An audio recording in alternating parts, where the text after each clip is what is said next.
नमस्ते। रहस्य का पुनर्कथन आज मैं यहां कर रहा हूं। मैं सीक्रेट जू नामक एक कॉमेडी ड्रामा फिल्म के बारे में बताने जा रहा हूं। बिगाड़ने वाले आगे, सावधान रहें और ध्यान रखें। कांग ताई टीएसयू एक प्रसिद्ध लॉ फर्म में अंतिम अस्थायी पद पर काम करती है। जेएच ताई टीएसयू का सपना है कि वह एक दिन कंपनी में स्थायी पद पर पहुंचे, लेकिन अब तक वह असफल रहा है। ताई टीएसयू की लॉ फर्म पर एक के बाद एक घोटाले लगते रहे हैं। वर्तमान में इसके उपाध्यक्ष मिन चुल ह्यून स्टॉक हेयरफेयर और गबन के आरोप में जेल में हैं। प्रदर्शनकारियों का एक समूह कंपनी के अन्यायपूर्ण और शोषणकारी होने के विरोध में एक सप्ताह से अधिक समय से जेएच मुख्यालय के बाहर डेरा डाले हुए है। ताई एसयू का कॉलेज मित्र सोंग भी फर्म में एक सहयोगी के रूप में काम करता है। वह हमेशा सप्ताहांत में ताइसू को पेय के लिए आमंत्रित करता है, लेकिन ताइसू अपने दोस्तों का सामना नहीं करना चाहता, जो उससे कहीं अधिक सफल हैं। एक दिन जेएच के सीईओ श्री हुआंग को मुख्यालय के बाहर प्रदर्शनकारियों ने घेर लिया। प्रदर्शनकारियों ने हुआंग पर अश्लील बातें की, जिससे वह उत्तेजित हो गया और भीड़ के साथ उसकी लड़ाई हो गई। भीड़ आसानी से हुआंग पर काबू पा लेती है और अपने मालिक को मुसीबत में देखकर ताइसू से बचाने के लिए खुद को आग की कतार में खड़ा कर देती है। सीईओ ने ताइसू के दूर जाने पर भीड़ द्वारा उसके साथ की गई मारपीट को नोटिस किया। उनसे प्रभावित होकर हुआंग ने ताइसू को रात्रिभोज के लिए आमंत्रित किया, जहां वह रकवान समूह के उपाध्यक्ष और ह्यून की बहन मिन चे रियांग से मिले। रियांग के जाने के बाद हुआंग को ताइसू के बारे में और अधिक पता चला। हुआंग ने ताई टीएसयू को जेएच में एक स्थायी पद देने का वादा किया है अगर वह डोंगसन पार्क नामक एक असफल चिड़ियाघर को पुनर्जीवित करने का प्रबंधन करता है, जिसे जेएच के यूके स्थित ग्राहकों में से एक गैब्रियल इंक ने हासिल कर लिया है।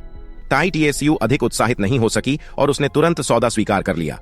हालांकि हुआंग ने उसे एक अल्टीमेटम दिया और कहा कि उसके पास असफल चिड़ियाघर को पुनर्जीवित करने के लिए ठीक 3 महीने का समय है। अगले दृश्य में ताई टीएसयू जल्दी से चिड़ियाघर की ओर जाता है और देखो, उसे पता चलता है कि चिड़ियाघर में एक परेशान ध्रुवीय भालू और कुछ अन्य जानवरों के अलावा कोई जानवर नहीं है जिन्हें देखने के लिए कोई भी भुगतान नहीं करेगा। ताइसू चिड़ियाघर के शेष कर्मचारियों से बात करती है और वे बताते हैं कि चिड़ियाघर के जानवरों को अकेली शार्क ले गई है, जिनसे चिड़ियाघर के पिछले मालिकों का पैसा बकाया था। चिड़ियाघर के कर्मचारियों में पूर्व निदेशक सियोक्स पशु चिकित्सक हान हाई क्यूंग और गन वूक शामिल हैं। यह जानने के बाद कि ताई टीएसयू चिड़ियाघर का नया निदेशक है, सीईओ जाने के लिए आगे बढ़ता है, लेकिन ताई टीएसयू उसे यह कहते हुए रुकने के लिए मना लेता है कि इस चिड़ियाघर को वापस जीवन में लाने के लिए उसका अनुभव आवश्यक होगा। ताई टीएसयू ने जानवरों को खरीदने का प्रस्ताव रखा, लेकिन उन्हें बताया गया कि कोई लुप्तप्राय जानवरों को नहीं खरीद सकता। वे सरकार से अनुसंधान और प्रजनन के लिए विशेष अनुमति मांग सकते हैं, लेकिन इसमें काफी समय लग सकता है, 3 महीने। उस रात बाद में चिड़ियाघर के अंदर अपने रहने वाले क्वार्टर में वापस लौटते समय ताई टीएसयू को एक भरवां जानवर द्वारा जीवन भर का डर दिया जाता है, जिसे वह गलती से असली बाघ समझ लेता है। चिड़ियाघर के निकाले गए कर्मचारियों में से एक ने खुलासा किया कि वह कुछ पैसों के लिए इसे बेचने के लिए भरवां खिलौना ले जा रहा है। अगली सुबह ताई टीएसयू ने हुआंग को अपनी समस्या बताई, लेकिन हुआंग ने ताई टीएसयू से कहा कि अगर वह काम नहीं कर पाता है तो वह वापस लौट जाए, यह महसूस करते हुए कि अगर वह काम पूरा करने में विफल रहता है तो कंपनी में उसका कोई भविष्य नहीं रह जाएगा। ताई टीएसयू इसे किसी भी कीमत पर काम करने का वादा करता है। ताई टीएसयू ने दीवार पर चिड़ियाघर की वार्षिक सॉफ्ट टॉय प्रतियोगिता की तस्वीरें देखीं और अचानक उसके दिमाग में एक विचार आया। उन्होंने चिड़ियाघर संचालकों को जानवरों की तरह तैयार करने का विचार प्रस्तावित किया। वह इस बात पर जोर देते हैं कि लोग एक निश्चित दूरी से यथार्थवादी पशु पोशाक और वास्तविक जानवर के बीच अंतर नहीं बता पाएंगे। चिड़ियाघर को बचाने के नाम पर चिड़ियाघर के कर्मचारी तुरंत इसमें शामिल हो जाते हैं, लेकिन हान मूर्खता में भाग लेने से इनकार कर देता है। हालांकि ताई टीएसयू हान के पशु चिकित्सक बनने की कहानी सामने लाकर उसके दिल की धड़कनों के साथ खेलती है, क्योंकि चिड़ियाघर के ध्रुवीय भालू की काली नाक अंततः उसे मना लेती है। ताई टीएसयू फिर एक यथार्थवादी शेर, गोरिल्ला, स्लॉथ और ध्रुवीय भालू की पोशाक डिजाइन करने के लिए एक हॉलीवुड पोशाक डिजाइनर को अनुबंधित करती है। 2 सप्ताह के भीतर उन्हें पोशाकें मिल जाती हैं। एनसीओ ने इस काम के लिए अभिनेताओं को नियुक्त करने का सुझाव दिया, लेकिन ताइसू ने यह कहते हुए सुझाव को ठुकरा दिया कि उनका रहस्य उजागर हो सकता है। कोई विकल्प नहीं बचा। हान हाई क्यूंग, गणवूक एनसीओ क्रमशः शेर, स्लॉथ, गोरिल्ला और ध्रुवीय भालू बन जाते हैं और रिहर्सल शुरू हो जाती है। जल्द ही चिड़ियाघर के दरवाजे जनता के लिए खोल दिए जाएंगे और इसमें किंडरगार्टन के बच्चों और वरिष्ठ नागरिकों के समूह आएंगे। चिड़ियाघर के कर्मचारी शुरू में संघर्ष करते हैं, लेकिन अंततः उन्हें अपनी नई नौकरी मिल जाती है और वे आगंतुकों को बेवकूफ बनाने में कामयाब हो जाते हैं। उनका प्रयास एक सप्ताह में 75 आगंतुकों को आकर्षित करने का प्रबंधन करता है, लेकिन संख्या चिड़ियाघर को खुला रखने के लिए पर्याप्त नहीं है। इसलिए ताइसू अधिक आगंतुकों को लुभाने के लिए जिराफ लाने पर जोर देती है। इस बीच हाईक्यूंग के प्रेमी सुंग मिन ने चिड़ियाघर के पास एक सुविधा स्टोर पर अपनी 5 साल की बचत बर्बाद करने के बाद उसे छोड़ दिया। क्यूंग को रोते हुए देखकर गन वूक गोरिल्ला पोशाक पहनकर स्टोर में घुस जाता है और उसे नष्ट कर देता है। सुंग मिन ने पुलिस को गोरिल्ला की शिकायत की, लेकिन उसे पागल समझकर टाल दिया गया। अगले दिन सुंग मिन चिड़ियाघर में आता है, जहां वो फिर से गोरिल्ला के रूप में उस पर हमला करता है और इस प्रक्रिया में उनके रहस्य को उजागर करता है। ताई एसयू के घोटाले के बारे में जानने के बाद सुंग मिन ने उन्हें पुलिस में रिपोर्ट करने की धमकी दी, लेकिन हे क्यूंग ने उसे इसके खिलाफ मना लिया और वूक से उससे माफी मांगने को कहा। उस रात बाद में ताई टीएसयू अपने कॉस्ट्यूम डिजाइनर से मिलने जाता है, लेकिन उसे निराशा होती है जब उसे पता चलता है कि वह जमा राशि लेकर चला गया है और गोदाम में केवल जिराफ का सिर छोड़ गया है।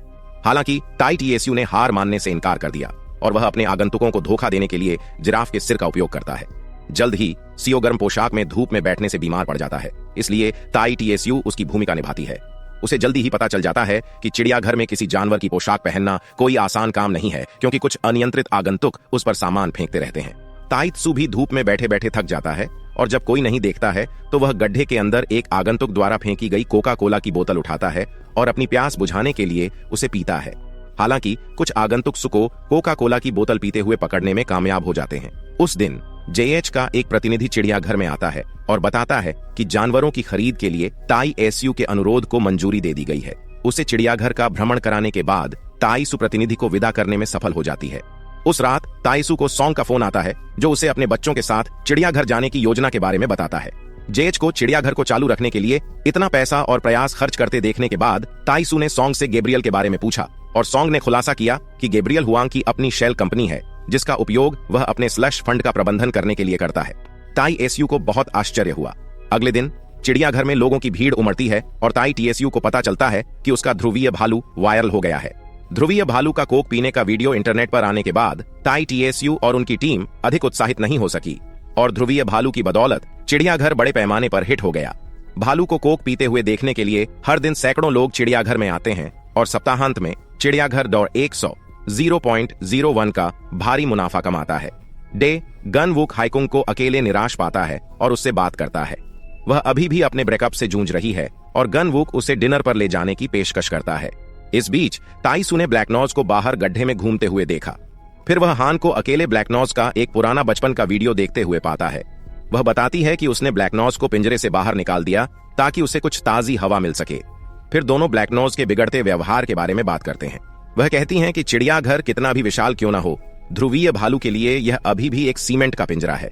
वह बताती है कि उसे एक बार जानवर को कनाडा भेजने का अवसर मिला था, जहां वह जंगल में रह सकता था, लेकिन उसने इसे के पास ही रखने का फैसला किया, यह उम्मीद करते हुए कि अगर उसने अपना सर्वश्रेष्ठ किया तो यह बेहतर हो जाएगा। वह अपने फैसले पर अफसोस जताती है और अलग होने से पहले चिड़ियाघर को बचाने के लिए ताइसु को धन्यवाद देती है। अगले दिन हुआंग ताइसु को जेएच में एक स्थायी पद की पेशकश करता है। ताइसु इस खबर से बहुत खुश है, लेकिन उसकी खुशी जल्द ही निराशा में बदल जाती है जब हुआंग ने चिड़ियाघर को नष्ट करने और एक रिसोर्ट बनाने की अपनी योजना का खुलासा किया। राकुआन समूह ने चिड़ियाघर के चारों ओर 25 मिलियन से अधिक भूमि खरीदी थी और वे स्वयं चिड़ियाघर भी खरीदना चाहते थे, लेकिन हुआंग की शेल कंपनी गैब्रियल ने झपट्टा मारकर इसे खरीद लिया। हुआंग ने तब ताइसु को चिड़ियाघर को पुनर्जीवित करने का आदेश दिया ताकि गैब्रियल राकुआन समूह को बहुत अधिक कीमत पर जमीन बेच सके। ताई टीएसयू ने चिड़ियाघर को बेचने के खिलाफ हुआंग को समझाने की कोशिश की, लेकिन हुआंग ने उसे निराश होकर खारिज कर दिया। ताइसु बुरी खबर देने के लिए चिड़ियाघर लौटता है, लेकिन हान और अन्य लोग एक सफल पार्टी से उसे आश्चर्यचकित कर देते हैं।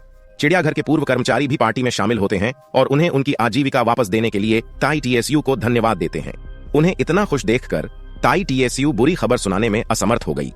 हालांकि फिल्म में पहले से चिड़ियाघर का एक पूर्व कर्मचारी आता है और चिड़ियाघर के शीर्ष पर एक रिसोर्ट बनाने की रकवान की योजना का खुलासा करता है। ताई टीएसयू ने खबर की पुष्टि की और पूर्व कर्मचारी निराश होकर चले गए। हान और अन्य लोग ताई टीएसयू द्वारा ठगा हुआ महसूस करते हैं और उसकी बात सुनने से इनकार कर देते हैं। कोई विकल्प न होने पर ताई टीएसयू सियोल में अपनी नई नौकरी पर लौट आता है और अपने जीवन में लग जाता है। हालांकि चिड़ियाघर के साथ जो हो रहा है उसका उसे अभी भी पछतावा है। जब रकवान समूह की टीम चिड़ियाघर को ध्वस्त करने के लिए पहुंची तो सीईओ कंपनी के कर्मचारियों के साथ बहस में पड़ गए और खुद को घायल कर लिया।